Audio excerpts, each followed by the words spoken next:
ఇష్టపడే university. Call 9059052378 9059052379.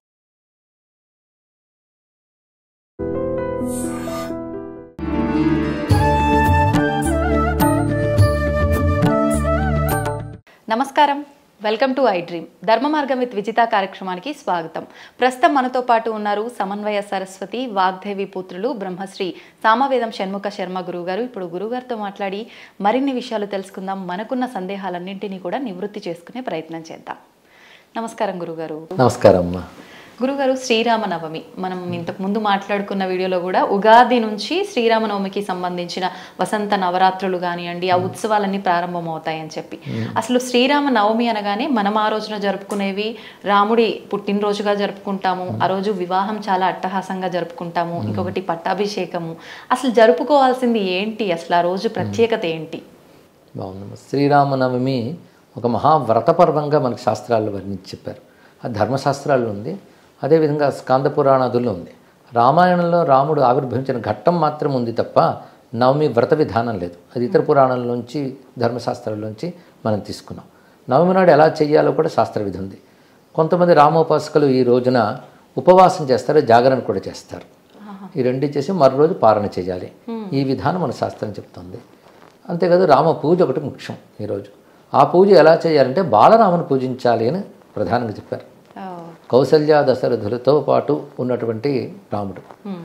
ఒక గ్రంథంలో అయితే కౌసల్యాదేవి ఒడిలో ఉన్న రాముణ్ణి ఒక రూపుగా, వెండి రూపుగాను బంగారు రూపుగాను చేసి కలశం మీద పెట్టి ఆవాహన చేసి పూజించాలి అని చెప్పారు. బాలరాముని పూజ ఇది ప్రధానం. అయితే మన తెలుగునాట చేస్తున్న ఎక్కువ విధానం ఏంటంటే కళ్యాణం కూడా చేస్తారు. కానీ శ్రీరామ నవమికి కానీ సీతారామ కళ్యాణానికి సంబంధం లేదు. వారి కళ్యాణం జరిగింది పాల్గొన పూర్ణిమ నాడని కొన్ని శాస్త్రాలు చెప్తున్నాయి. వాల్మీకి రామాయణంలో ఉత్తర ఫల్గుని నక్షత్రం నాడు జరిగిందని మాత్రం చెప్పారు. ఆ లెక్క కొట్ట కొందరు చెప్పారు. కొందరు ఆ ఉత్తర ఫల్గుని నక్షత్రం కూడా వైశాఖ మాసంలో పెళ్ళి అయింది అన్నారు. రెండు రకాల అభిప్రాయాలు ఉన్నాయి. కానీ నవమి నాడు మాత్రం పెళ్లి కాలేదు. కానీ మన ప్రాంతాలన్నింటిలో కూడా కళ్యాణం చాలా ప్రధానంగా చేస్తారు. కనుక ఇది ఒక సంస్కృతిలో భాగంగా మనం చేస్తే తప్పు లేదు. అది ముఖ్యంగా మన వైపే ఎక్కువ కనబడుతుంది. కొంత కర్ణాటకలో కనబడుతుంది, తమిళనాడులో ఏమో కనబడవచ్చు. తెలుగు వారికి సీతారామ కళ్యాణం, శ్రీరామనవమి రెండు ఏకకాలంలో గుర్తుకొస్తాయి. అయితే ఈ కళ్యాణం వెనకాల కథ ఏంటంటే, మనకు భద్రాచల క్షేత్రం చాలా పవిత్ర క్షేత్రం ఉన్నది. అక్కడ ఉత్సవాలు చేస్తారు, రామునికి బ్రహ్మోత్సవాలు. అది ఈ రోజుతో ముగింపుకు వస్తాయి. ఎప్పుడైనా ఉత్సవం యజ్ఞం ముగింపుకు వచ్చినప్పుడు శాంతి కళ్యాణం చేస్తారు. అలా అక్కడ కళ్యాణం చేస్తారు. దాని ప్రభావం మన సంస్కృతి మీద ఉండి ఇది అంతా చేస్తున్నారు. మీరు ఇందాక చెప్పినట్టు వడపప్పు, పానకం, ఇది రామనవమి యొక్క ప్రత్యేకత. అంటే అక్కడ వాతావరణానికి తగ్గట్టుగా చల్లదనం కోసం చేస్తారు. ఒకటి ఇందులో విశేషం ఏంటంటే సీతారాములను ఒకటిగా చూడాలనే భావం అందులో ఉన్న గొప్పతనం. అంటే రాముడు అవతరించినప్పటికీ కూడా సీతమ్మ ప్రాధాన్యం కూడా రామావతారంలో ఉన్నది. సీత శక్తి ఆవిడ. అందుకు సీతమ్మతో రాముని ఉపాసించడమే చాలా విశేషమైన ఉపాసన. అందుకు రామనవమి నాడు పూజించేవారు కూడా సీతారాములుగా కూడా భావన చేయవచ్చు. రాముడు పుట్టినరోజు అయినప్పటికీ మనకు మాత్రం సీతా సమేతంగానే రాముడిని ఆరాధన చేస్తాం. ముఖ్యంగా తెలుగునాట పందిళ్లలో మనకు కనబడే మూర్తి కూడా మధ్యలో రాముడు ఉంటాడు, కుడివైపు లక్ష్మణస్వామి, ఎడంవైపు సీతమ్మ, అలాగే లక్ష్మణస్వామి చెంతన రాముడికి నమస్కరిస్తాం హనుమంతుడు. ఈ మూర్తి సాధారణంగా మనం అందరం పూజిస్తాం. ఆ మూర్తి చాలా విశేషమైనది. దక్షిణే లక్ష్మణో యస్య వామే చ జనకాత్మజ పురతో మారుతిరి యస్య తం వందే రఘునందనం అనే మాట ఆ ధ్యాన శ్లోకంలో మనకు కనబడుతుంది. ఆ మూర్తిని ఈరోజు అందరూ పూజ చేస్తారు. ఇది మనం చూస్తే ఒకవైపు శక్తి ఉంది, ఎడంవైపు స్వామి, కుడివైపు భక్తి ఉంది. లక్ష్మణస్వామి భక్తులే, హనుమంతుడు భక్తులే, రెండు రకాల భక్తులు వాళ్ళు. కనుక కుడివైపు భక్తి, ఎడంవైపు శక్తి, రెండింటికి కేంద్రంగా రాముడు అని మనం ఆరాధన చేసుకుంటాం. ఇది చాలా మంచి భావన. ఆ స్వామిని మనం ఏ రూపంతోనైనా రామమూర్తిని రోజు ఆరాధించిన శ్రేష్టం. ఇది వ్రతదినం కనుక. ముఖ్యంగా కొన్ని గ్రంథాల్లో ఏం చెప్పారంటే, అయోధ్యలో రామచంద్రమూర్తిని ఈ రోజున ఆ జన్మభూమి ప్రాంతంలో దర్శించడం చాలా శ్రేష్టమని చెప్పారు. అందుకే ఇవాళ అంటే రామనవమి నాడు అయోధ్యలో చాలా విశేషమైన ఉత్సవం జరుగుతుంది. మీరు పరిశీలించితే మనం అయోధ్య వెళ్ళలేకపోయినా, సరయుని వెళ్ళలేకపోయినా మనస్సులో రెండింటిని స్మరించుకుని రామచంద్రమూర్తిని ఆరాధన చేయాలి. ఉపవాసాదులు చేయగలిగేవారు దాన్ని చేస్తారు. చేయలేని వారు రాముని పూజించి ఆయనకు నివేదించిన పదార్థాలు స్వీకరించి రామచింతన ఉండాలి.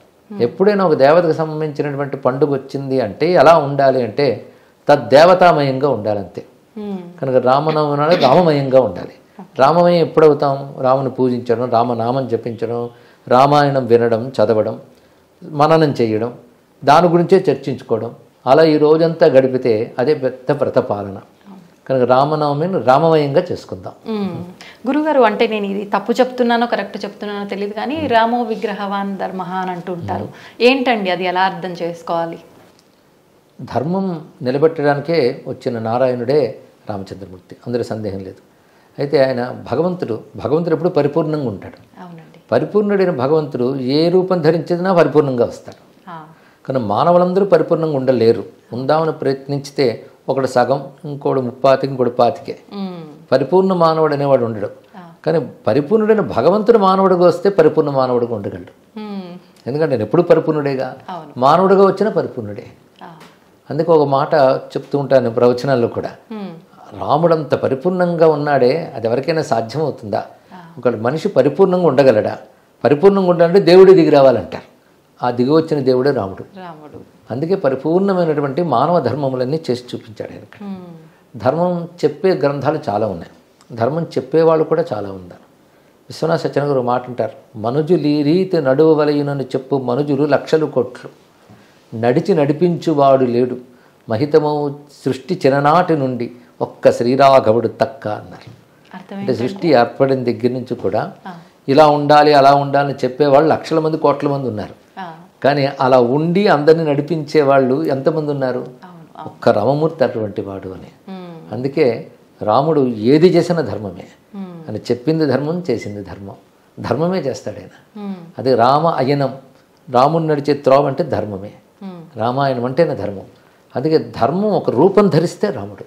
రామో విగ్రహవాన్ ధర్మ, ఈ వాక్యం అనేది మారీచుడు రావణుడితో బుద్ధి చెప్తూ, నేను రాముడిని చూశానయ్యా, రాముడు చిన్నప్పుడే నేను సుబాహుడితో కలిసి వెళ్ళి అక్కడ విశ్వామిత్ర యజ్ఞం భంగం చేద్దాం అనుకున్నాను, ఆయన కొట్టిన దెబ్బ గట్టిగా కొట్టాడు, అది ఇప్పటికీ మర్చిపోలేను, అలా కొట్టాడు. చిత్రం ఏంటంటే సుబాహుడిని తగలబెట్టాడు, నన్ను ఎగరగొట్టాడు, నన్ను చంపలేదు. అంటే ఆయన ఏదో ప్రణాళిక ఉంది ఆయన దగ్గర, కానీ ఆ దెబ్బ తట్టుకోలేకపోయాను.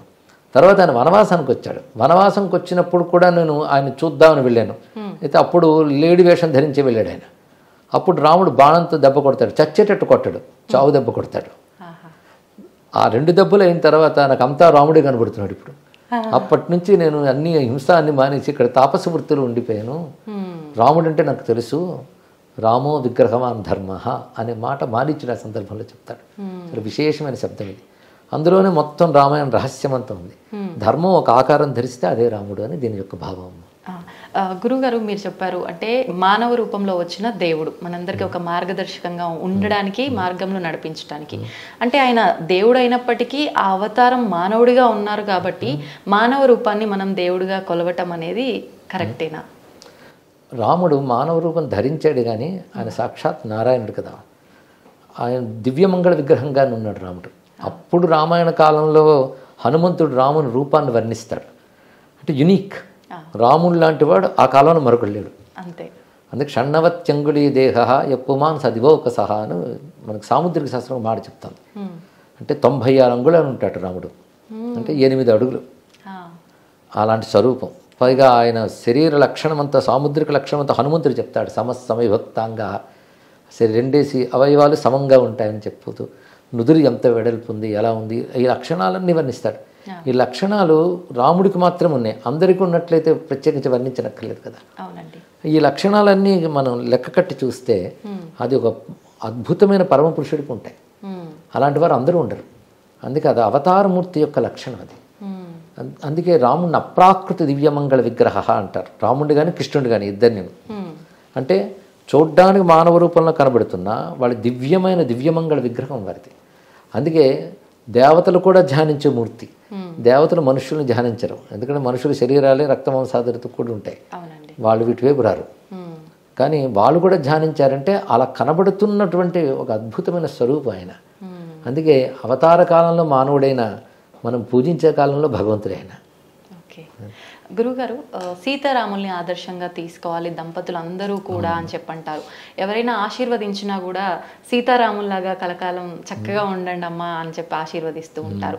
అసలు అంటే కొంతమంది అంటూ ఉంటారు, మూర్ఖంగా మాట్లాడే వాళ్ళని చెప్పొచ్చు, ఏ రకంగా వాళ్ళిద్దరిని ఆదర్శంగా తీసుకోవాలి. భార్యాభర్తలు అని అంటే ఒకరికొకరు చేదోడు వాదోడుగా ప్రతి ఒక్క దాంట్లో కూడా సలహాలు ఇచ్చే విషయం కానీ, ప్రతి ఒక్క విషయంలో సహాయం చేసే విషయం కానీ ఒకరికొకరు తోడుగా ఉండాలి.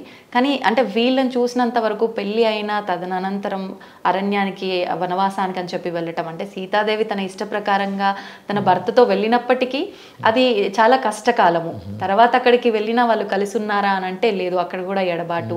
మళ్ళీ అదంతా అయిపోయి వచ్చిన తర్వాత మానవ రూపంలో ఉన్న దేవుడే సీతాదేవి తప్పు చేసిందా లేదా తెలుసు తనకి, అయినా కూడా అగ్ని పరీక్ష పెట్టడము ఇవన్నీ కూడా ఆయన చేశారు. మరి వీళ్ళిద్దరిని ఎలా ఆదర్శంగా తీసుకోవాలి అని చెప్పి ఏం చెప్తారండి? ప్రశ్న బాగుందమ్మా.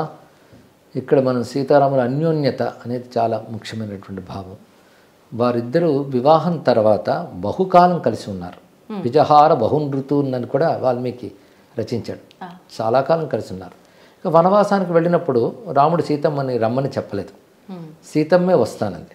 అయితే రాముడు అన్న అక్కడ కష్టాలు ఉంటాయి అరణ్యాల్లో అంటే సీతమ్మ గొప్ప మాట ఉంటుంది, నేను చేతకాని వాడితో రావడం లేదు కదా, సర్వసమర్థుడితో వస్తున్నాను కదా, నాకు కష్టాలే ఉంటాయి అంటే రాముడు ఇంకో మాట చెప్తాడు, నిన్ను అనుమతి లేకుండా నాతో రా అంటే బాగుండదు, నువ్వు రావడం నాకు సంతోషమే, నేను రక్షించుకుంటానని అన్నాడు రాముడు.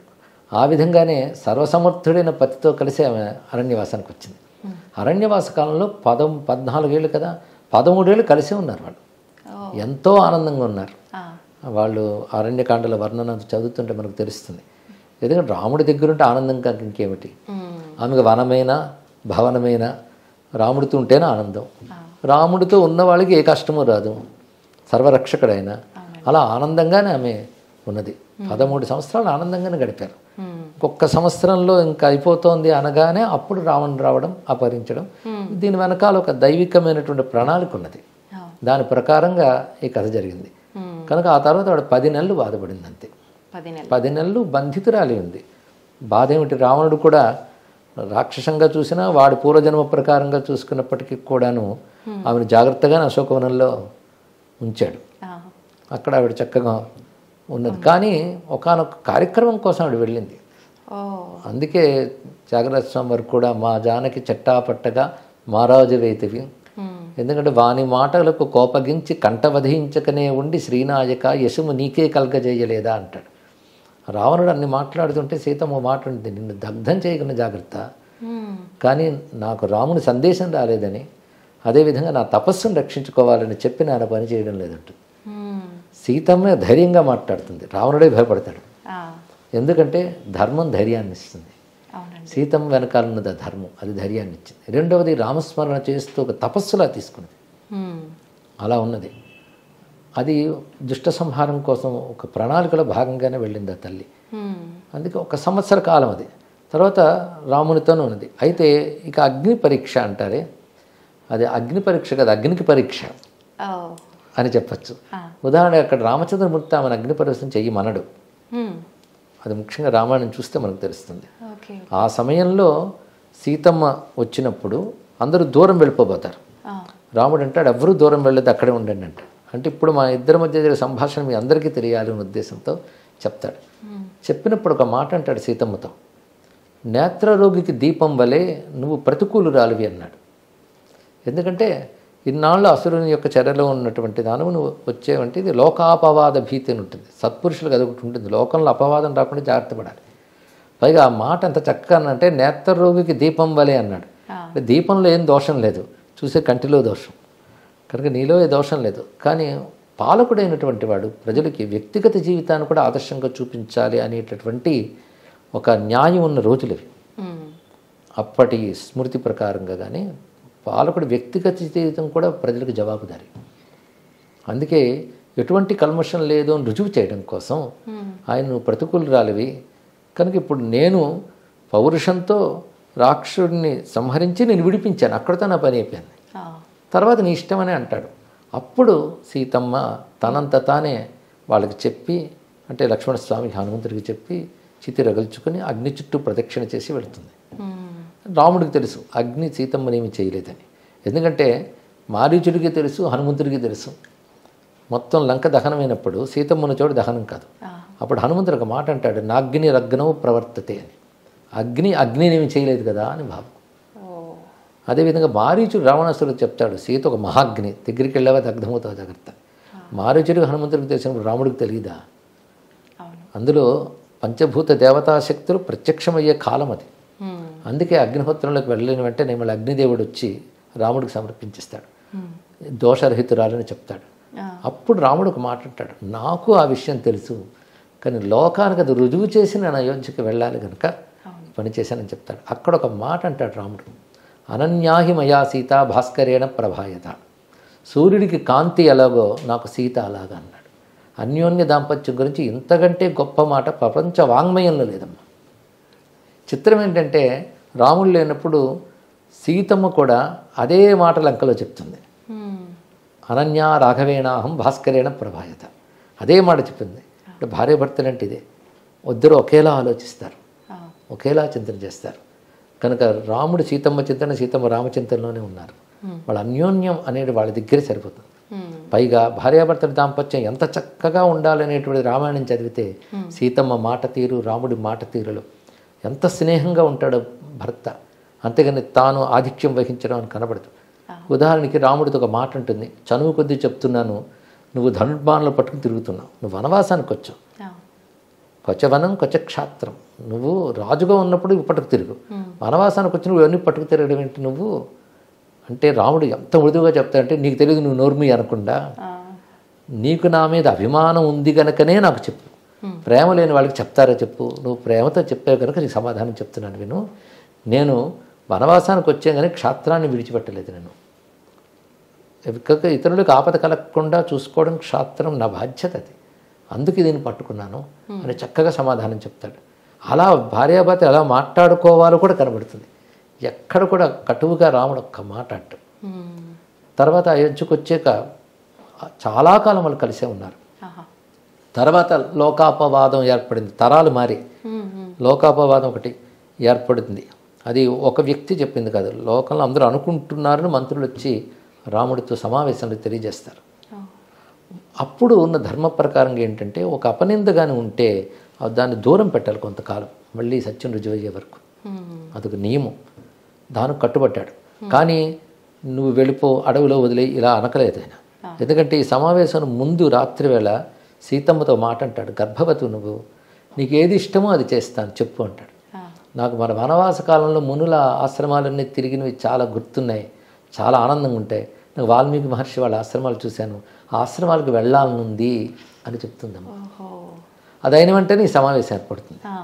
ఆ మరుసటి రోజు ఉదయం లక్ష్మణస్వామిని పిలిచి, ఆమె ఇలా వాల్మీకి ఆశ్రమం అవి వెళ్ళాలని అనుకున్నది కాబట్టి నువ్వు వనం దగ్గర విడిచిపెట్టిరా అంటాడు. విడిచిపెట్టిరా అన్న మాట విడిచిపెట్టిరా అన్నాడు. అంటే ఆమెకు చెప్పలేదు ఈ మాట, ఇతని ద్వారానే చేయించాడు. కానీ అందులో ఒక అనుమాన వాక్యం కానీ ధిక్కార వాక్యం కానీ రెండూ లేవు. దాని ప్రకారం లక్ష్మణస్వామి వాల్మీకి ఆశ్రమంలో విడిచిపెడతాడు.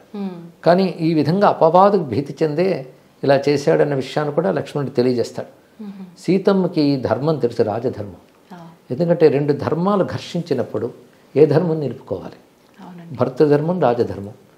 రాజధర్మం ప్రకారంగా ప్రజాభిప్రాయానికి విలువనివ్వాలి, మళ్ళీ దోషరహితాన్ని రుజువయ్యే వరకు దానికి తగ్గట్టుగా దూరం పెట్టాలి, అది ముందు. అది రాజధర్మం. భార్యను విడిచిపెడితే భర్తృధర్మం దెబ్బతింటుంది. రెండు ధర్మాలు ఘర్షించినప్పుడు దాన్ని ఎలా సంయమనం చేయాలో రాముడికి మాత్రమే తెలుసు. అందుకే ఇంత చక్కగా చేశాడు. ఆ సమయంలో రాముడు దుఃఖంతోనే ఉన్నాడు. తర్వాత యజ్ఞాలు చేశాడు ఎన్నో. ప్రతి యజ్ఞంలో స్వర్ణ సీతని పెట్టుకున్నాడే తప్ప సీత త్యాగం చేయలేదుగా. సీతమ్మ పట్ల భార్యాభావం ఉంది, ఆమెకి భర్తృభావం ఉంది. అందుకని వాళ్ళిద్దరు వేరు కాలేదనే చెప్పాలి, భౌతికంగా వేరైనా. వాళ్ళిద్దరి యొక్క అనుబంధం అలాంటిది. కనుక ఒకానొక కష్టకాలం వచ్చినప్పటికీ కూడా వారు విడిపోకుండా స్థైర్యంగా నిలబడి అనుబంధాన్ని కాపాడుకున్నారు. కనుకనే వారిని అన్యోన్య దాంపత్యం అంటారు. ఒక చిన్న ప్రతికూలం వస్తే చాలు విడిపోయే తొందరపాటుతనం బాగా కనబడుతుంది. కానీ కాలంలో ఒక ప్రతికూలత వచ్చినప్పటికీ అనుబంధాన్ని కాపాడుకోవాలి. అంతేగాని సీతమ్మని రాముడు విడిచిపెట్టలేదు, సీతమ్మ భార్యాభావం అలాగే కాపాడుకున్నాడు. అంటే వాస్తవాన్ని సరిగ్గా తెలుసుకోక మిడిమిడి జ్ఞానంతో మాట్లాడే మాటలు ఇలాంటి వాటికి దారి తీస్తాయి. సరిగ్గా రామాయణం చదవకపోవడం కూడా ఒక కారణం. అవునండి, అవును. అది సరిగ్గా అక్కడ మాట, అక్కడ సమావేశాలు, అక్కడ జరిగినటువంటి సంభాషణలు, ధర్మాధర్మ నిర్ణయాలు ఇవన్నీ అందులో ఉంటాయి. అవి యథాతథంగా తెలుసుకుంటే సందేహమే రాదమ్మా. నిజంగా చదివితే ఇంత చక్కగా అర్థమవుతుందా అండి? ఇంత మంచి వివరణ అర్థం చేసుకోవచ్చు అంటారు. వాల్మీకి చాలా తేట తెలుగు సంస్కృతంలో రాశాడు, తేట సంస్కృతం, సులభ సంస్కృతంలో రాశారు, మధురంగా రాశారు. అయితే మనకు చక్కటి అనువాదాలు కూడా వచ్చాయి, తెలుసుకోవాలి. ఒకవేళ మనమేమో అన్వయించుకోలేకపోతే వాటిలో కృషి చేసిన పండితులను అడగాలి. ఇప్పుడు మనం లెక్కల పుస్తకం తెచ్చుకొని చదివితే అర్థం కాకున్నప్పుడు లెక్కల మాస్టర్ దగ్గరికి వెళ్తాం. అలాగే దీనిలో కృషి చేసినటువంటి పండితులను అడగాలి. ముందే మనం ఏదో అభిప్రాయం ఏర్పాటు చేసుకుని దాన్ని సమర్థించడానికి వాదిస్తూ కూర్చోకుండా ఓపెన్ మైండ్తో పెద్దలను అడిగితే వాళ్ళు ధర్మాధర్మం నిర్ణయం చేసి చక్కగా చెప్తారు. అయితే ఈ శ్రీరామనవమి నుంచి ఎవరన్నా ఏదైనా కొత్త విషయం చెయ్యాలి అనుకుంటే ఈ రామాయణం చదవడము, దానిలో ఉన్న విషయాన్ని అర్థం చేసుకోవడం మొదలు పెడితే బాగుంటుందేమో. అవును, అంతే కదండి. ఎందుకంటే రాముడు ఆదర్శమూర్తి, ఆరాధ్యమూర్తి రెండును. ఆదర్శంగా తీసుకున్న ధర్మాలన్నీ ఆయనలో ఉన్నాయి, ఆరాధించవలసిన దైవత్వం కూడా ఉంది. అందుకే ఆయన ధర్మస్వరూపుడు, దైవస్వరూపుడు. ఆయన స్మరించుకోవడం, రామాయణం చదవడం, అందులో చెప్పిన ధర్మాలు జీవితంలోకి మనం తెచ్చుకొని ప్రయత్నం చేయడం, ఇవి చేస్తే రామనవమి పర్వం చక్కగా జరుపుకున్నట్లే. అయితే ఇంకొక డౌట్ అడుగుదాం అనుకున్నా నేను, కానీ మీరు చెప్పిన ఈ విషయంలోనే నాకైతే దానికి వివరణ అర్థమైపోయింది. కానీ ఏం అడగాలనుకున్నానో చెప్తా. బంగారు లేడి విషయానికి వస్తే అలాంటి ఒక బంగారు లేడి ఉండదు, ఉన్నది ఒక విగ్రహం మాత్రమే. అది పరిగెత్తి జీవం ఉన్నదానిలాగా వెళ్ళదు అన్న విషయం సామాన్యులకే అర్థమవుతుంది. కానీ రాముడికి అర్థం అవ్వలేదా? ఎందుకు దాని వెనకాల పరుగు తీశాడు సీతమ్మ వారు చెప్పిన వెంటనే అని చెప్పి? జంతువులు, నూతనమైన జంతువులు, కొత్త ఒక రకమైన జాతి ఉంటాయి. అది దండకారణ్యం, పెద్ద అరణ్యం అది. అలాంటి చోటు నూతనమైనటువంటి ఒక లేడీ వచ్చిందంటే ఒక ఆకర్షణ కలగడం సహజం. అవునండి, అదే సీతమ్మకు కలిగింది. సీతమ్మకి అలా కలగడంలో తప్పు లేదు, ఎందుకంటే సమర్థుడైన పతి కదా, సర్వసమర్థుడు కనుక తీసుకురాగలడు. అందుకే తీసుకురమ్మంటుంది. పైగా ఇప్పుడు త్వరలో మనం వెళ్ళిపోబోతున్నాం, లేడీనైనా తీసుకెళ్ళచ్చు, దాని చర్మాన్ని తీసుకెళ్ళినా అందరూ ఆశ్చర్యపోయి చూస్తారు, కాబట్టి తీసుకురా అంటుంది. అప్పుడు లక్ష్మణుడు చెప్తాడు ఏమని, నాకు ఇది మాయలేడు అనిపిస్తున్నది, స్పష్టంగా చెప్తాడు. మారీచుడు అంటే వేషాలు వేసి తిరుగుతుంటాడు అని నాకు తెలుసుకున్నాను, వాడే అయ్యుంటాడు అంటే రాముడు గొప్ప మాట అంటాడు. నిజంగా లేడీ అయితే నేను తీసుకొస్తాను, ఒకవేళ రాక్షసమై అయితే దాన్ని ఛేదిస్తాను, అది ఛేదించాలి. కానీ రెండు ఏదైనా నేను చేయాలి కనుక నేను వెళతాను, జాగ్రత్తగా కూర్చో అన్నాడు. కనుక రాముడు ఏమీ పొరపాటు పడలేదు, స్పష్టంగా రాక్షసం అయితే ఛేదిస్తాను, లేడైతే తీసుకొస్తాను అనుకునే బయలుదేరి వెళ్ళాడు. సీతమ్మ ఆకర్షణ పడ్డంలో తప్పేం లేదు, అడిగినది అంతే. అయితే అక్కడ ఘటన వెనకాల కారణం చాలా ఉన్నాయనుకోండి. అయితే లక్ష్మణస్వామిని కాపలా పట్టి వెళ్ళాడు, వదిలి వెళ్ళిపోలేదు కదా. తర్వాత ఆయన కాపలాను కూడా ఆవిడ అక్కడ ఉండనివ్వకుండా మాట్లాడింది. ఆ తర్వాత కథ అంతా మరోవైపు దారితీసింది. కానీ ఆ సమయంలో సీతమ్మది కానీ రాముడిది కానీ ఇద్దరిది తప్పేం లేదు. ఓకే. అయితే రావణుని విషయానికి వస్తే ఎవరి ధర్మం వాళ్ళు నిర్వర్తించాలి అంటారు. రావణుడు రాక్షసుడు అన్న విషయం తెలిసిందే. మరి రాక్షస ధర్మం అనేది తను పాటించాడేమో, తనని మనం దుర్మార్గుడుగా చూడటం కరెక్టేనా? ధర్మం అనేది రాక్షసులకు ఒకటి, దేవతలకు ఒకటి, మానవులకు ఒకటి ఉండదమ్మా. ధర్మం ధర్మమే. ధర్మంలో పరస్త్రీని చెరబెట్టడం అనేది ఎవరికైనా అధర్మమే, అది ఎవడు చేసినా తప్పే. ఎందుకంటే రాక్షసులు అనగానే వాళ్ళు అధర్మాలు చేస్తూ తిరుగుతున్న జాతి అనడానికి లేదు. రాక్షస జాతి చాలా గొప్పది. మరి బలిచక్రవర్తి చాలా గొప్పవాడే, ప్రహ్లాదుడు చాలా గొప్పవాడే. కనుక రాక్షసులు కూడా ధర్మాన్ని పాటించాలి. పరస్త్రీని అపహరించడం ఏ ధర్మంలోనైనా తప్పే, అది రాక్షసులకైనా దేవతలకైనా. ధర్మం మాత్రం ఒకటే, దేవధర్మం రాక్షస ధర్మం ఉండదు. అందుకే రాక్షసుల్లోనే గొప్పవారైనటువంటి వాళ్ళు రావణుడితో చెప్తారు, ఇన్ని చదివిన వాడివి పరస్త్రీని అపహరించడం తప్పని తెలీదా, తప్పు కదా అని రాక్షసులే చెప్తారు. అందులో విభీషణుడు రాక్షసుడేగా. అలాగే మాల్యవంతుడు తాతగారు అవుతారు ఈయనకి, అమ్మ తరపు నుంచి. అలాంటి వాళ్ళే చెప్పారు నువ్వు చేసిన తప్పు అని చెప్పారు ఇక్కడ. కనుక రాక్షస ధర్మం కూడా కాదు, అది పూర్తిగా అధర్మం. అది తెలియక కొంతమంది రాక్షస ధర్మం ఆయన చేసాడు అంటుంటారు, తెలియక. ధర్మం అంటే స్వభావం అని ఒకటి అర్థం ఉంది, ధర్మం అంటే సత్కర్మ శాస్త్రము రెండు ఉన్నాయి. కనుక రాక్షస స్వభావం అని చెప్పి సమర్థించడానికి లేదమ్మా, అది రాక్షస స్వభావం కూడా కాదు అది. పైగా వాడు నాగరికుడే, తపస్వే. హనుమంతుడు కూడా చెప్తాడు, ఇంత తపస్సు చేసి ఇంద్రియాలను గ్రహించావు, ఒక్క చిన్న విషయం నీకు తెలియదా, ఇంతకాలం నువ్వు చేసిందంతా మొత్తం పోయింది కదా, నువ్వు తపస్సు లాంటివి చేసిన ధర్మముల ఫలితం సుఖం అనుభవించడం, అది అయిపోయింది. నువ్వు చేసిన అధర్మాల ఫలితం ప్రారంభమైంది ఇప్పుడు అని చెప్తాడు.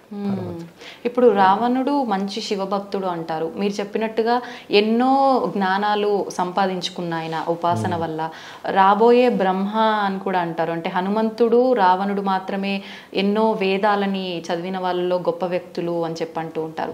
మరి అన్ని చదివినప్పుడు మామూలుగా మనం దేవత ఆరాధన ఉపాసన చేస్తేనే మనకి ఎంతో కొంత అందులో నీతి అర్థమవుతుంది, మంచిగా ఉండాలి అనే ఒక విషయం అర్థమవుతుంది. అన్నీ తెలుసుకున్న అతనికి ఒక ఆడ మనిషిని అంటే సీతాదేవిని అలా అపహరించడం తప్పు అనే ఒక చిన్న విషయాన్ని ఎలా మర్చిపోయాడు అంటారు? అంటే వినాశకాలే విపరీత బుద్ధి అంటారు ఎన్ని తెలిసిన. పైగా రావణుడు శివభక్తుడు అని ఒక వ్యాప్తి లోకల్లో ఉంది, కానీ నిజంగా పెద్ద గొప్ప శివభక్తుడు కాదు. ఎందుకంటే ఆయన తపస్సు చేసినప్పుడు వచ్చింది బ్రహ్మదేవుడు. అలాగని బ్రహ్మదేవుడిని ఉద్దేశించి ఆయన తపస్సు చేయలేదు. ఒక నియమము, ఒక తపస్సు చేస్తే లోక సృష్టికర్త అయినటువంటి వాడు చేసిన దానికి ఫలితం ఇవ్వాలి. అందుకు బ్రహ్మదేవుడు వచ్చాడు. ఎందుకంటే ఆయన ఏ దేవుడు భక్తుడు కాదు, తన కోరికకు భక్తుడు ఆయన. అందుకే కోరికలు కోరుకున్నాడు. తర్వాత వచ్చిన ప్రతాపంతో వరబలంతో గర్వించి అందరి మీద దండయాత్రలు చేశాడు. ఆ చేస్తూ చేస్తూ కుబేరుడు వద్దకు వచ్చి అలకాపురిని ఆక్రమించుకున్నాడు. అయితే అప్పుడు కుబేరుడు విశ్రవసో బ్రహ్మ వద్ద, అంటే రావణుడికి కూడా ఆయన తండ్రి, కుబేరుడికి ఆయన తండ్రి, వెళ్ళి ఇలా వాడు దండయాత్రకు వస్తున్నాడంటే ప్రస్తుతం కాలం వాడికి అనుకూలం ఉంది కనుక నువ్వు ఖాళీ చేసి వచ్చే అంటాడు. అప్పుడు అలకాపురిని ఆక్రమించుకుని కుబేరుడి పుష్పక విమానాన్ని తీసుకుంటాడు. ఆ పుష్పక విమానం ఎక్కడికైనా వెళుతుంది, ఏ లోకానికైనా. కానీ కైలాసం దగ్గరికి వచ్చేటప్పటికల్లా రాలేకపోయింది. అప్పుడు అక్కడ నంది నవ్వి, నీ విమానం ఇక్కడికి రాలేదు, సాధ్యం కాదు సుమా అంటే, అప్పుడు గర్వించి కిందకి దిగి నేను కైలాసం దగ్గర రాకూడదంటే కైలాసాన్ని నా దగ్గర తీసుకెళ్తానని పెకలించుతాడు. ప్రయత్నించాడు. వాడు తపోబలం ఉంది, శరీర బలం ఉంది కానీ పెకలించి ప్రయత్నం చేస్తాడు. అప్పుడు శివుడు బొటన వేలుతో ఒక నొక్కగానే చేతులు చిదిగిపోయి ఏడుస్తాడు. అప్పుడు పరమేశ్వరుడు వచ్చి రావము చేసి ఏడ్చేవాడు కనుక నీ పేరు ఎక్కడి నుంచి రావణుడు అని చెప్తాడు. ఆ తర్వాత నుంచి అతడు శివభక్తుడయ్యాడు. భక్తుడయ్యాడు అంటే శివ పూజలో చాలా మహిమ ఉందని చెప్పి శివారాధన చేసుకుంటూ వచ్చాడు. అయితే మిగిలిన పురాణాలు ఇవన్నీ కొంచెం దాన్ని ఎక్కువ చేసి ఆయన రుద్రవీణ మీటాడని ఇవన్నీ చెప్తారు, కానీ అది రామాయణంలో ఉన్న రావణ కథలు లేదు అది. కాబట్టి అతడు అవసరానుగుణంగా మారాడు. అంతేగాని శివభక్తుడు అంటే తన కోరికలతో భగవంతుని పూజించే వాళ్ళందరినీ భక్తులు అనుకోకూడదు.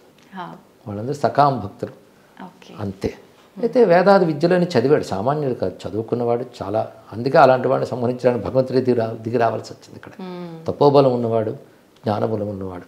అయితే కాబోయే బ్రహ్మ అనేది హనుమంతుడి విషయంలో చెప్తారు, పురాణాల్లో ఉంది, రామాయణంలో ఆ విషయం లేదు. రావణుడు కూడా అనేక శాస్త్రములన్నీ చదువుకున్నవాడే. అందుకే సీతమ్మ ఒక మాట ఉంటుంది, విశ్వనాథ రామాయణంలో ఉంటుంది. సీతమ్మ కూడా ఒక బాగా చదువుకున్నావు, నీ రాజ్యంలో సత్పురుషులు లేరా, ఉన్నా వాళ్ళ మాట నువ్వు వినవా, ఇలా మందలిస్తుంది. విశ్వనాథ వారితో ఒక మాట అంటారు, వచో విభవ దేవత తీసిన కాలిగోరినా అన్నాడు. నువ్వు ఎలా తిరుగుతావే, మళ్ళీ బ్రహ్మలోకానికి ఏ మొహం పట్టుకు వెళ్తావు, సరస్వతీదేవి తీసేసిన కాలి గోరులాగా అంటుంది. తీసేసిన కాలుగోరు అంటే అది అమంగళం. అంటే మరి సరస్వతి కాలుగోరు అంటే విద్య ఉంది, విద్య సంస్కారం గంధం ఉంది, కానీ ఏం లాభం, నువ్వు తీసేసిన కాలిగోరు లాంటి వాడివని ఉంటుంది. అంటే ఎంత విద్య ఉన్నా అన్నీ ఉన్నప్పటికి కూడా ధర్మం అనేది లేకపోతే దెబ్బతింటారు. అయితే అంత విద్య ఉన్నా ధర్మస్పృహ ఎందుకు లేదంటే అహంకారం. విద్యావంతులందరూ ధార్మికంగా ప్రవర్తిస్తారని చెప్పలేము, ధార్మికులందరికీ విద్య ఉంటుందని చెప్పలేము. కొందరు విద్య లేకపోయినా ధర్మ సంస్కారాలు ఉంటాయి. కొందరు ఏం చేస్తారంటే వాళ్ళ పాండిత్యాన్నంతటిని వాళ్ళ అధర్మాన్ని సమర్థించడం కోసం వాడతారు. అందుకే విద్య ఉండడం వల్ల ధర్మం ఉంటుందని చెప్పలేం. అయితే విద్య ఉంటే ధర్మస్పృహ రావాలి, అది వస్తే చాలా మంచిది. దాన్ని వినియోగించుకోవడం తక్కువ. పైగా వాడు అసుర లక్షణం, అహంకార లక్షణం ఆ పని చేయనివ్వలేదు. గురుగారు, ఆఖరణ ఒక చిన్న విషయం, అంటే ఆదర్శ దంపతులుగా ఎందుకు తీసుకోవాలన్నది మీరు చెప్పిన వివరణ అయితే నిజంగా చాలా బాగుంది. ఇప్పటి జనరేషన్ వాళ్ళకి నిజంగా అంత ఆదర్శంగా ఉండలేరేమో, కొంతలో కొంత ఉండాలంటే ఒక చిన్న మెసేజ్ ఏమిస్తారు? ఎప్పుడైనా మానవ సంబంధాలు నిలబడేవి సహనం, సర్దుబాటు, ఈ రెండింటి వల్ల నిలబడతాయమ్మా. అలాగే మన పూర్వతరాలన్నీ అలాగే నిలబెట్టుకుంటూ కుటుంబ వ్యవస్థను ఇక్కడ దాకా తీసుకువచ్చాయి. భార్యాభర్తలు ఎప్పుడు కలిసి ఉండాలి, అదొక్కటే. ఎందుకంటే విడిపోవడానికి కారణాలు వీళ్ళు వెతుకుతారు, కలిసి ఉండడానికి కారణాలు వెతుకుతా అవి కనబడతాయి. మన శరీరంలో ఏదో ఒక అనారోగ్యం వచ్చిందనుకోండి, శరీరం విడిచిపెట్టాలనుకోం కదా, దాన్ని సవరించుకోవాలనుకుంటాం, లేకపోతే దాంతోపాటు బతికేస్తాం. ఎందుకంటే శరీరానికి ప్రాణానికి ఎంత అనుబంధం ఉంటుందో భార్యాభర్తలు కూడా అంతే అనుబంధం ఉండాలి. పరస్పరం ఇద్దరు స్నేహితులు కనుక సహనము, సర్దుబాటు. ఒకరు హద్దు తప్పితే ఇంకొకరు కాస్త సహనం వహించి వాళ్ళని సవరించే ప్రయత్నం చేయాలి, సర్దుబాటు చేసుకునే ప్రయత్నం చేయాలి. వీటితోనే ఏ రిలేషనే నిలబడుతుంది. ఎందుకంటే విడిపోతూ వెళ్తూ ఉంటే ఎవరితో సర్దుకోగలరు? కాబట్టి అది నిలుపుకోవాలి. ఎందుకంటే కుటుంబం కోసం నిలుపుకోవాలి. మొట్టమొదట వివాహమైన తొలి దశల్లో వాళ్ళిద్దరూ ఒక అన్యోన్యానికి, సామరస్యానికి రావడం కొంత సమయం పడుతుందమ్మ. ఉదాహరణకు సర్జరీ చేశారనుకోండి, కొత్తగా లోపల ఆర్గన్ పెడితే అది బాడీకి సూట్ అవ్వడానికి కొంత టైం పడుతుంది. అవునండి. దేనికైనా అంతే. కొంచెం ఎమోషన్స్ అంటారు, భావోద్వేగాలు కలగచ్చు. ఇంటలెక్ట్, ఎమోషన్స్, ఒకవైపు బుద్ధి, ఆలోచన, ఇంకోటి భావోద్వేగాలు, ఇంటి మధ్య ఒక సామరస్యం రావడం కష్టం, కొంచెం కాలం పడుతుంది. అందుకు పెద్దలు ఈ సమయంలో బాధ్యత వహించాలి. అందుకే అటు ఇటు పెద్దలు పెళ్ళికి పూనుకోవడానికి అదే కాలం. వీళ్ళు ఏవైనా ఆవేశాలు వస్తే సర్దుబాటు చేస్తారు. భర్త మీద అలిగి ఇప్పుడు పుట్టింటికి వస్తే నీవు అత్తింట్లే ముఖ్యం అక్కడే అని చెప్పేవాడు పూర్వం. ఎందుకు ఇవన్నీ అంటే రిలేషన్ నిలపడం కోసం చేసిన ప్రయత్నాలు. ఇప్పుడు ఆ రిలేషన్ నిలపాలనే ప్రయత్నం పెద్దవాళ్లలోనూ కొరబడుతుంది. వీళ్ళు తొందరపాటే, వాళ్ళు తొందరపాటే. ఏదైనా ఇబ్బంది వచ్చిందంటే అక్కడికన్నా ఇక్కడే ప్రశాంతంగా ఉంటావు, వదిలేసి వచ్చేయనేటట్టుగానే ఉన్నాయి పెద్దవాళ్ళ మాటలు కూడా. అవునమ్మా. సుఖంగా బ్రతకడం కంటే ధర్మంగా బ్రతకడం గొప్పది. అది నేర్పాలి. కాస్త సహించేన కష్టాన్ని ఓర్చుకునైనా ధర్మాన్ని కాపాడుకుంటే ధర్మం ఎప్పుడైనా మనం కాపాడుతుంది. అలా ధర్మం బేస్డ్గా రిలేషన్స్ ఉండాలి. అంతేగాని మనం మనస్సు చెప్పినట్టు అనుబంధాలు ఉండకూడదు, ధర్మం చెప్పినట్టు అనుబంధాలు ఉండాలి. భావోద్వేగాలు అనుబంధాలు నిర్ణయించకూడదు, ధర్మం నిర్ణయించాలి. అలా ధర్మబంధమైన అనుబంధాల గురించి చెప్పే కనుకనే రామాయణం లాంటి గ్రంథాలు మనకు నిలబడిపోయాయి. ఈ విధానం అంతా కరెక్ట్గా ఉండాలి, ఇలాంటివి జరగకుండా అంటే పిల్లల్ని పెంచేటప్పటి నుంచే మనం ఇలాంటివన్నీ కూడా అలవర్చాలంటారా గురుగారు? అవునమ్మా. మైండ్ సెట్ ఎలా చేసామనేది చాలా ముఖ్యం. నిన్న మొన్నటి తరాల వరకు కూడాను బాహ్యంగా ఏం చదువుకున్నా ఈ ధర్మం పిల్లలకి అందేటట్టు ఇంటి ద్వారా అందించేవారు. ఇప్పుడు పిల్లల జీవితం విద్యార్థి దశ నుంచే ఇంట్లో తక్కువైపోయింది, ఇంటితో అనుబంధం తగ్గిపోయింది. అవునండి. పెద్దవాళ్ళకు కూడా తెలియని కాలమే వచ్చేసింది, కానీ తెలుసుకోవాలి. అందుకు ఇదిగో ప్రవచనాల ద్వారా, సద్గ్రంథాల ద్వారా అందించే ప్రయత్నం చేయాలమ్మా. చిన్నప్పటి నుంచి ఇలా నేర్పుతూ ఉంటే ధర్మం యొక్క ప్రాధాన్యత తెలుస్తుంది, వాళ్ళే కాపాడుకోగలరు తర్వాత.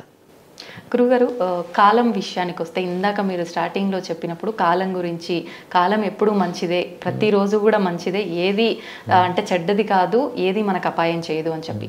కాలము అంటే ఒక సమయం కింద తీసుకున్నాం అనుకోండి, ఆ సమయాన్ని ఎవరు ఎలా ఉపయోగించుకుంటున్నారో దాన్ని బట్టే వెళ్తుంది. కానీ ఒక్కొక్కరు అంటే ఏం ఆలోచిస్తారంటే మన కర్మని బట్టే మనం ఉపయోగించుకునే సమయమైన ఏదైనా ఉంటుంది, ఇవన్నీ మాటలు అంటుంటారు. ఏం చెప్తారంటే ఇటువంటి మన కర్మని బట్టి అంటే ఒకప్పుడు మనం చేసుకున్న కర్మేగా, అది కూడా మనం చేసిందే కదా, తానంత తాను రాదు కనుక ఒకప్పుడు మనం చేసుకున్న దాని ప్రకారం ఉన్నప్పుడు అదేంటో మనకు తెలియదు కనుక ఇప్పుడు మనం చేయాల్సింది జాగ్రత్త పడాలి. ఎందుకంటే కాలం యొక్క ప్రభావం మన మీద ఎంత ఉంటుందో మన యొక్క ప్రభావం కాలం మీద ఉంటుంది. ధర్మాధర్మాలు లోకల్లో ఉంటే దానికి తగ్గట్టుగా కాలం అనుకూల ప్రతికూలాలు ఉంటుంది. ధర్మాధర్మాలు మన నుండే వస్తాయి కదా. అది కాలం చెడు చేసిందనే కంటే మనం చేసిన కర్మ కాల రూపంలో ఫలితాన్ని ఇస్తుంది. అందుకే సత్కర్మ చేస్తుండాలి. ఇదివరకు ఏదో దుష్కర్మల వల్ల ఇప్పుడు కాలం ప్రతికూలంగా ఉన్నప్పటికీ ఇదివరకటిది మనం ఇప్పుడు వెళ్ళి సవరించుకోలేం. కానీ ఇప్పుడు సత్కర్మాచరణ చేస్తూ ఏమైనా ప్రతికూలత వచ్చినా ఒకప్పుడు చేసుకున్న చెడ్డ పని యొక్క ఫలితం ఇదేని కొంచెం సహనం వహిస్తూ ఉంటే, అందుకే ఇందాక చెప్పినట్టే సహనం వహించాలి, సవరించుకోవాలి. ఈ రెండిటితో మనం కాలం అనుకూలం చేసుకోవచ్చమ్మా. గురుగారు, తల్లిని మించిన దైవమే లేదు అంటుంటారు. అంటే భగవంతుడే గొప్ప, సృష్టికి మూలమే భగవంతుడు అంటాం. మరి భగవంతుడి కన్నా కూడా తల్లి గొప్పన ఎలా అర్థం చేసుకోవచ్చు అంటారు? అంటే భగవంతుడు సర్వవ్యాపకుడు పరమాత్మైనా ప్రత్యక్షం కాదు కదా. భగవంతుడు ఎలాగైతే మనకు కారణమై మనల్ని పోషిస్తూ రక్షిస్తూ ఉంటాడో అలా మన పుట్టుక కారణమై మనల్ని పోషించి రక్షించి కాపాడడం అనే ఒక దైవత్వం తల్లిలో కనబడుతుంది, తండ్రిలోనూ అలాంటి దైవత్వం కనబడుతుంది. అందుకే ఒక దైవీ గుణం లక్షణం అక్కడ ఉంది కనుక వాళ్ళని ఆరాధిస్తే దేవతలను ఆరాధించినట్లే. అది మాతాచ పార్వతీదేవి పితాదేవో మహేశ్వర అంటారు. అంటే పార్వతీదేవి తల్లి, శివుడే తండ్రి అని. అందులోనే తల్లే పార్వతి, తండ్రి శివుడని భావం కూడా తీసుకోవాలి ఇక్కడ. అలాగ వాళ్ళని మనం గౌరవించి వాళ్ళని బాధ పెట్టకుండా చూసుకోవాలని, దానివల్ల కుటుంబ సంబంధం బలంగా ఉంటుంది. కనుక ఏ పిల్లవాడైతే తల్లిదండ్రులను గౌరవిస్తాడో ఆ పిల్లవాడు తాను కూడా తండ్రో తల్లో అవుతాడు. అప్పుడు వాడు ఆదర్శంగా నిలబడతాడు. కనుక ఇది పరంపరను కాపాడుతుంది. గురుగారు శివుడు అన్నారు కాబట్టి నాకు ఒకటి అడగాలనిపించింది. ఇది నా పర్సనల్ క్వశ్చన్ అనమాట. నాకు శివుడు అంటే అది భక్తి అని చెప్పలేని ఒక రకమైన పిచ్చి. ప్రతి పని చేసినా ఏ పని చేసినా కూడా శివుడు శివుడు నా శివయ్య నా శివయ్య అని ఒక ఇంట్లో పర్సన్ లెక్క నేను ఫీల్ అవుతా. వేరే ఏదైనా టెంపుల్కి వెళ్ళాలన్నా అమ్మో నా శివునికి కోపం వస్తుందేమో, నా శివుడి గుడికి తప్ప నేను ఎక్కడికి వెళ్ళను, ఎవరైనా తిరుపతికి వెళ్దాము అని అన్నా కూడా నేను తిరుపతికి రాను, శివుడు కూడా ఏదైనా ఉంటే చెప్పు. ఇలా ఒక రకంగా అయిపోయింది. అంటే నాలా చాలా మంది ఉన్నారేమో, ఒక దేవుణ్ణి ఇష్టపడి నా ఇష్టదైవం ఈయన అనుకున్నప్పుడు ఇంకో దేవుణ్ణి ఆరాధించటము వెళ్ళటము అనే ఆలోచన అసలు ఎందుకు రాదు? అంటే ఎలా తీసుకోవచ్చు అంటారు దీన్ని? ఇవి రెండు వైపులు ఉంటుంటాయమ్మా. కొందరు విష్ణు భక్తులు అనుకుని శివాలయానికి మేము రాము అనుకుంటారు. ఇది కొంచెం మనస్తత్వం వల్ల కూడా అనిపిస్తుంది. అలా అనిపించిన ప్రేమకు సంకేతమే. అందులో ఇతర దేవతను మనం తక్కువ చూసామని అర్థం కాదు, మన దేవతని ఎక్కువగా చూసామని అర్థం. వెళ్ళినా తప్పు లేదు. ఎందుకంటే సర్వదేవతలు ఒకే భగవంతుని యొక్క స్వరూపాలు అనేది మన శాస్త్రం చెప్తోంది. మన శివుడి మీద ఇష్టం ఉన్నప్పుడు శివుడే ఈ దేవతల రూపంలో ఉన్నాడని వెళ్ళి నమస్కరించవచ్చు. నాకు ఈ సమయంలో లీలాసుకుడు కృష్ణకర్ణామృతంలో ఒక మాట అంటాడు, నేను కనిపించిన ప్రతి దేవుడికి దండం పెడతాను. ఏమడుగుతానంటే నా కృష్ణుడిపై నా భక్తి మరింత పెరిగేలాగా ఆశీర్వదించమని అడుగుతాను. నందస్య పుణ్య నిశ్చయే మా భక్తి రస్తు అంటాడు. బాగుంది కదా. అలాగే మనం కూడా ఈ దేవతలందరినీ అంగీకరిస్తాం సనాతన ధర్మంలో.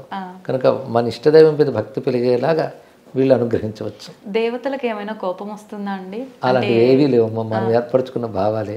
ఎందుకంటే సర్వదేవ నమస్కార కేశవం ప్రతి గచ్చతి అని మాట ఉంది.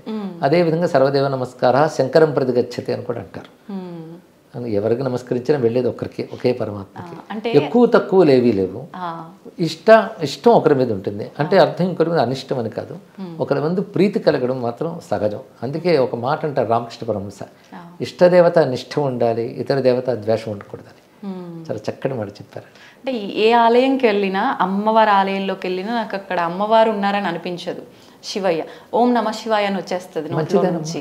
అదే ఒక్కొక్కసారి అనిపిస్తుంది ఆలోచిస్తే, అదేంటి అమ్మవారి దగ్గరికి వెళ్ళి కూడా ఓం నమ శివాయ అంటే అమ్మవారికి ఏమన్నా కోపం వస్తుందేమో. చాలా సంతోషిస్తుంది. ఎందుకంటే శివ అనే మాటకు అర్థం అమ్మవారిని కూడా కదా, ఒకే శబ్దానికి అదే అర్థం. శివనామం విష్ణువుకి ఉంది, విష్ణునామం శివుడికి ఉన్నది. కానీ ఎవరేమో అనుకోరు, ఆనందిస్తారు కూడా. వారి నామం అది. సంతోషం గురుగారు, చాలా మంచి విషయాలు తెలుసుకున్నాను. నిజంగా నా మనసులో ఉన్న సందేహం ఎప్పటి నుంచో ఇది మీ మాటల ద్వారా విని నిజంగా నాకు చాలా ఆనందంగా ఉంది. నాలో ఉన్న భయం కూడా పోయింది గురుగారు. సంతోషం. ధన్యవాదాలండి. శుభమ్మ. శ్రీరామ రక్ష. జై శ్రీ.